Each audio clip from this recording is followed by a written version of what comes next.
अस्सलाम वालेकुम नाज़रीन, मैं हूं आपका मेज़बान खालिद जमील और आप देख रहे हैं मेरा यूट्यूब चैनल। दो बड़े अहम सवालात हैं जिस पे आज हम बातचीत करेंगे। एक सवाल तो ये है कि पीडीएम की हुकूमत ने जाते जाते ऐसा कौन सा कानून बनाया था जिस कानून की रोशनी में पाकिस्तान तहरीक इंसाफ सुप्रीम कोर्ट से रुजू करके अपना इंतखाबी निशान बल्ला वापस ले सकती है और इस कानून के तहत नया बेंच बन सकता है, नए जज इसमें आ सकते हैं।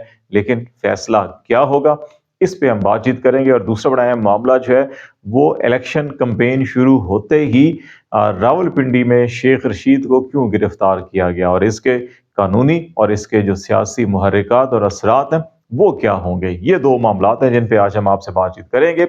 जहां तक पीडीएम के दौर में जाते जाते कानून की बात है तो आपको याद होगा कि पीडीएम के आखिरी 2-3 हफ्तों के अंदर बड़ी भरमार हुई थी पार्लियामेंट के अंदर कानून साजी की, और बाज़ ऐसे कवानीन भी पास किए गए जिनकी रीडिंग भी नहीं हुई, जिनको स्टैंडिंग कमेटीज में भी पेश नहीं किया गया। उन्हीं में से एक कानून supreme court review of judgment and order act 2013 था। ये कानून पास हुआ। इस कानून के तहत 2-3 बड़ी अहम चीज़ें हुई थी और इसमें क्योंकि पीडीएम की जो मेन लीडरशिप थी, ख़ास तौर के ऊपर नवाज शरीफ साहब, जरदारी साहब, जहांगीर तरीन या ऐसे लोग जो मुख्तलिफ मुकदमात में जिनको सजाएं हो चुकी थी, और ऐसी जो कॉन्स्टिट्यूशन के अंदर ऐसी जो शिकें मौजूद थी, आर्टिकल्स मौजूद थे जिनके तहत सुप्रीम कोर्ट में नज़रसानी की दरख्वास्त दायर की जा सकती थी। उसके साथ साथ इसमें यह भी कहा गया कि उस नज़रसानी की दरख्वास्त को बतौर अपील जो है वो कंसीडर किया जाएगा, और अपील अगर कंसीडर की जाएगी तो फिर उसमें पहले बेंच अगर 1 रुकनी है, 2 रुकनी है, 3 रुकनी है, 4 या 5 रुकनी है, तो जो दोबारा समाअत करेगा वो एक नया बेंच और पहले जो रुकनी बेंच था उससे बड़ा बेंच होगा। तो उस के एक्ट के तनाजुर में अगर आप उस एक्ट को देखें तो इसमें 2-3 शिकें बड़ी अहम हैं। इसका जो सेक्शन 2 है वो ये कहता है कि सुप्रीम कोर्ट में 4 उसके जो जुरिस्डिक्शन, जिसको दायरा कार या दायरा इख्तियार कहते हैं, सुप्रीम कोर्ट के 4 दायरा इख्तियार हैं। आइन का आर्टिकल 184(3) जो है वो उसका ओरिजिनल जुरिस्डिक्शन जो है उसका तयन करता है। आर्टिकल 185 जो है वो मतात अदलिया के फैसलों के खिलाफ बतौर एपलेट जुरिस्डिक्शन के अपीलें यहाँ पे सुनी जा सकती हैं, उसका तयन करता है। आर्टिकल 186 जो है कॉन्स्टिट्यूशन ऑफ पाकिस्तान का, वो सुप्रीम कोर्ट का एडवाइजरी जुरिस्डिक्शन, जिसको हम सदारती रेफरेंस आते हैं, ये बाकी हुकूमत रेफरेंस भेजती है और उसके तनाजुर के अंदर फिर सुप्रीम कोर्ट जो है तशरीह करती है, वो उसे मामलात की या मशावरती राय का इजहार करती है।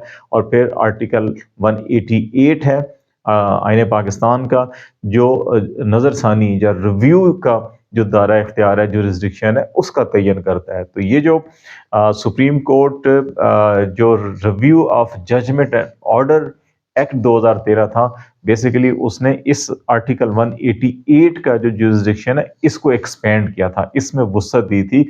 इससे पहले इस आर्टिकल के तहत सिर्फ आप अगर रिव्यू पिटिशन फाइल करते हैं तो जिस बेंच ने फैसला दिया है वही बेंच, वही जज साहिबान जो है कि बैठकर फैसला करेंगे कि पहला फैसला ठीक था या गलत था, और उसमें अमूमन वही फैसले बरकरार रहते थे जो पहले होते थे। लेकिन इस एक्ट की सेक्शन 2 में यह कहा गया कि जो सुप्रीम कोर्ट का ओरिजिनल जुरिस्डिक्शन है 184 के तहत, उसमें जो नज़रसानी, उसके तहत जो नज़रसानी का स्कोप है, और वो 185 के तहत जो अपील का स्कोप है वो दे दिया गया। यानी कि अब रिव्यू नहीं बल्कि रिव्यू जो है वो बतौर अपील सुना जाएगा, और अपील में ये होता है कि हमेशा पहले से बड़ा बेंच और डिफरेंट बेंच होता है। तो इस तनाजुर में अगर आप इसका ये सेक्शन 3 इसी एक्ट का देखें तो उसमें ये कहा गया है कि फैसला जिसने पहले जो दिया होगा उससे बड़ा बेंच, लार्जर बेंच जो है वो तश्कील दिया जाएगा। और आर्टिकल 4 ये कहता है कि जो मुतासरा फरीक है वो अपना वकील भी बदल सकते हैं। और जैसे अब ये सुप्रीम कोर्ट के अंदर पीटीआई का केस था, इसमें हामिद अली खान थे, अली जफर थे, बैरिस्टर गौर थे, तो अब अगर वो सलमान अकरम राजा या किसी और को शामिल करना चाहते हैं तो वो भी किया जा सकेगा। और इसमें आर्टिकल, इसका सेक्शन 6 जो है एक्ट का, वो ये कहता है कि 60 दिनों के अंदर अंदर आपको फैसले के ये अपील करना होगी। तो अब सुप्रीम कोर्ट ने फैसला दिया बल्ले के निशान के हवाले से। अभी इतलात यही है कि पाकिस्तान तहरीक इंसाफ जो है देर कर दी है, अगरचे पहले ही देर कर दी है क्योंकि बैलेट पेपर की प्रिंटिंग का काम शुरू हो चुका है, तो इनको अपील फौरी तौर के ऊपर उसी रोज रात को दायर कर देनी चाहिए थी, लेकिन ऐसा नहीं किया गया। ابھی 188 کے تحت ریویو پٹیشن فائل کی جائے گی، اور جس کا جو اوریجنل 184 کے جوریزڈکشن کے تحت 185 کا اپیل کے طور کے اوپر یہ دائر تصور کی جائے گی، اور اس میں پہلے 3 رکنی بینچ تھا، ابھی 5 رکنی بینچ کم سے کم یہ اس میں ہوگا، اور نئے جج ہوں گے۔ اگر قانون اور آئین کو دیکھا جائے تو فیصلہ پی ٹی آئی کے حق میں ہو سکتا ہے۔